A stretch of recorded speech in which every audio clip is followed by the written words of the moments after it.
ارشاد فرمائے تو آپ کی نگاہوں میں کچھ لوگ سامنے آتے ہیں اور دیکھتے ہیں کہ آپ بڑے دراز قد کے کچھ عجیب و غریب خلقت کے عجیب و غریب قسم کی شکل و صورت والے لوگ، اور سامنے ظاہر ہوئے، انہوں نے کہا السلام علیکم یا مولو، اے دین کے مددگار تم پر سلام۔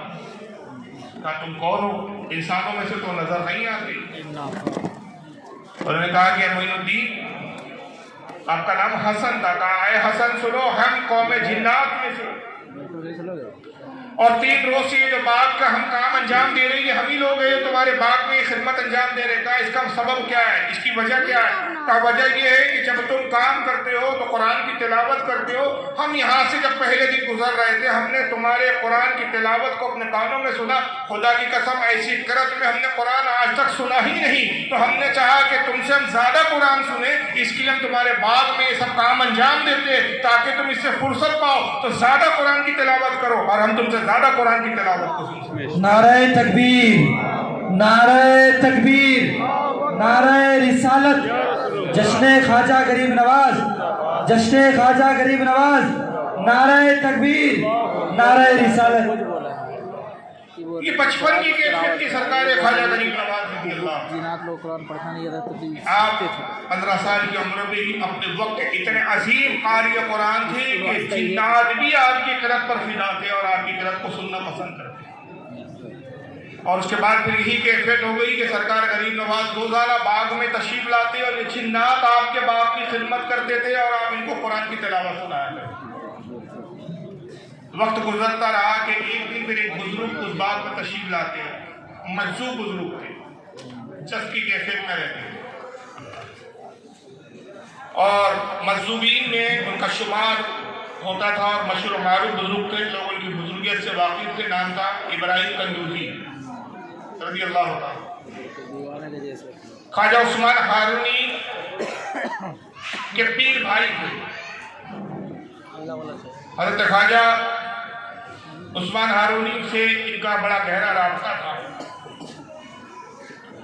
چنانچہ یہ اس باغ کو تشریف لاتے ہیں، سیر و سیاحت کرتے ہیں۔ اس سے پہلے سرکار غریب نواز سے کبھی ان کی ملاقات نہیں ہوئی، ایک دوسرے کو کبھی ظاہری طور پر دیکھا نہیں تھا۔ جب حضرت ابراہیم قندوزی کو دیکھا، ایک مجذوب بزرگ ہے، گلے میں تھیلا لٹکا کے چلتے تھے، تو سرکار غریب نواز کی عادت کریمہ تھی کہ جب بھی کوئی عالم دین، کوئی ولی کامل نظر آتا تو آپ ہاتھ پکڑ کے بڑے ادب و احترام کے ساتھ اپنے باغ میں لاتے اور ان کی خاطر تواضع کرتے، باغ کے انگوروں کو پیش کرتے، ان کی خدمت کرتے۔ بزرگوں کی خدمت کرنا یہ آپ کا شیوا تھا۔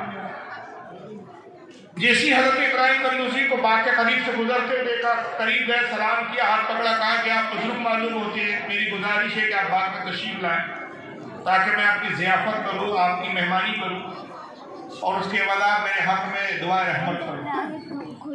آپ نے کہا کیوں نہیں؟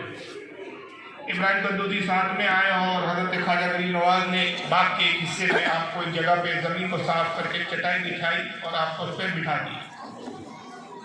پھر آپ نے درخت سے کچھ شیریں اور میٹھے انگوروں کو توڑا اور ان انگوروں کے خوشوں اور گچھوں کو ایک طشت میں، ایک رکاب میں سجا کر لا کے حضرت ابراہیم قندوزی کے سامنے رکھتے تھے۔ کہتے ہیں کہ حضور اس کو آپ تناول فرمائیں۔ حضرت ابراہیم قندوزی نے انگوروں کے ان خوشوں میں سے، ان گچھوں میں سے ایک انگور کا دانہ توڑا، اس کو زبان پہ لیا اور اس کو جب کھانے لگے تو بے ساختہ فرمایا کہ اس میں غیاث الدین کا تقویٰ معلوم ہوتا ہے۔ آپ حیران ہوئے کہ میرے والد کے وصال کو دیکھ کر عرصہ ہو گیا، کہ میرے والد کو کیسے جانتے ہیں؟ پھر دوسرا انگور کا دانہ اٹھایا، پھر توڑا اس کو، پھر اپنے زبان پہ رکھا، فرمایا کہ اس میں ام الورا کا زہد معلوم ہوتا ہے۔ پھر حیران ہو گئی کہ میری والدہ کے نام سے۔ پھر تیسرا ایک انگور کا دانہ توڑا، اس کے بعد پھر کھانے لگے، فرمایا کہ معین الدین اس میں تمہاری محنت کا ثمرہ معلوم ہوتا ہے۔ آپ پھر حیران ہوئے کہ میرے نام سے بھی واقعی، بڑے ادب سے عرض کرتے کہ حضور اس سے پہلے میں نے آپ کو اس علاقے میں اس جگہ کبھی دیکھا نہیں، میں اس علاقے سے کبھی باہر گیا نہیں، آپ مجھے بھی جانتے ہیں، میری والدہ کو بھی جانتے ہیں، میرے والد کو بھی جانتے ہیں۔ آپ نے فرمایا کہ معین الدین ہم بہت کچھ جانتے ہیں اور انشاءاللہ قریب تم بھی سب کچھ جاننے لگے۔ کچھ انگور کھائے، پانی پیا، اور اس کے بعد جو تھیلا ان کے گلے میں ہوتا تھا اس میں سے ایک सूखी रोटी के टुकड़ा निकाला, जिसको फारसी जबान में खली कहते हैं। सरसों के फूल के सुखाकर, सरसों का जो बीज होता है उसको पीस कर वो रोटी बनाई जाती, और वो काफी अरसा पहले बनी हुई रोटी थी जो सूख कर बिल्कुल कड़क हो गई थी। एक रोटी का वो टुकड़ा उठाया, खली का, वो जो सरसों के बीज के पीस कर वो रोटी बनाई गई थी, उसको तोड़ा, 2 टुकड़े किए और पानी का जो कूजा रखा हुआ था उसमें डुबाया, और एक टुकड़ा हजरत ख्वाजा मोइनुद्दीन चिश्ती के मुंह में डाल के कहते हैं कि मोइनुद्दीन इसको खाओ, और फिर एक टुकड़ा खुद खाने लगे। बस जैसी वो खली का टुकड़ा सरकार गरीब नवाज ने खाया, दिल की दुनिया बदल गई। अल्लाह जाने उस रोटी के टुकड़े में क्या तासीर थी कि बिल्कुल कैफियत दूसरी हो गई और दुनिया से बिल्कुल दिल उचाट हो गया। आपने कहा कि कैसे रोटी का टुकड़ा था कि इसको खाने के बाद मैं अपने आप में तब्दीली महसूस कर रहा हूँ, दुनिया से दिल उचाट हो चुका है, और अब दिल चाहता है कि मैं राह खुदा में अपनी जिंदगी को वक्फ कर दूं। आखिर इस रोटी के टुकड़े का, खली के टुकड़े का क्या राज है? फरमाया कि मोइनुद्दीन, ये मेरे पीर और मुर्शिद ने मुझे दिया था और कहा था कि इसका अहल तलाश करो, और जब इसका अहल मिल जाए तो दे देना। ये रोटी आम रोटी नहीं है, बल्कि ये रोटी का टुकड़ा हुआ है कि जिसके अंदर मेरे मुर्शिद कामिल ने विलायत को गामजन कर दिया है। ये रोटी तुमने क्या खाई? तुम विलायत के मकाम पर फायद हो। मोइनुद्दीन, वो वक्त आ गया कि अब तुम अल्लाह की राह में निकलो, अनकरीब रब तबारक व तआला तुमसे बहुत अजीम काम लेने वाला। तो इस काम के लिए ही पैदा किए गए हो कि बाग में तुम अंगूर उगाओ, फलचक्की चला के लोगों के गेहूं को पीस कर आटे बनाओ। तुमसे अल्लाह रब्बुल इज्जत एक अजीम काम लेना चाहता है। ये फरमा कर वो चले गए। आप अपनी वालदा के करीब तशरीफ लाते हैं, वालदा से कहा कि अम्मी जान, पूरा वाक़या बयान किया और कहा कि मैं इजाज़त चाहता हूँ कि राह खुदा में मुझे वक्फ कर दिया जाए। वालदा मोहतरमा ने बखुशी, हालांकि जानती थी कि अब इसके बाद हजरत ख्वाजा मोइनुद्दीन से अब कभी मुलाकात भी ना होगी।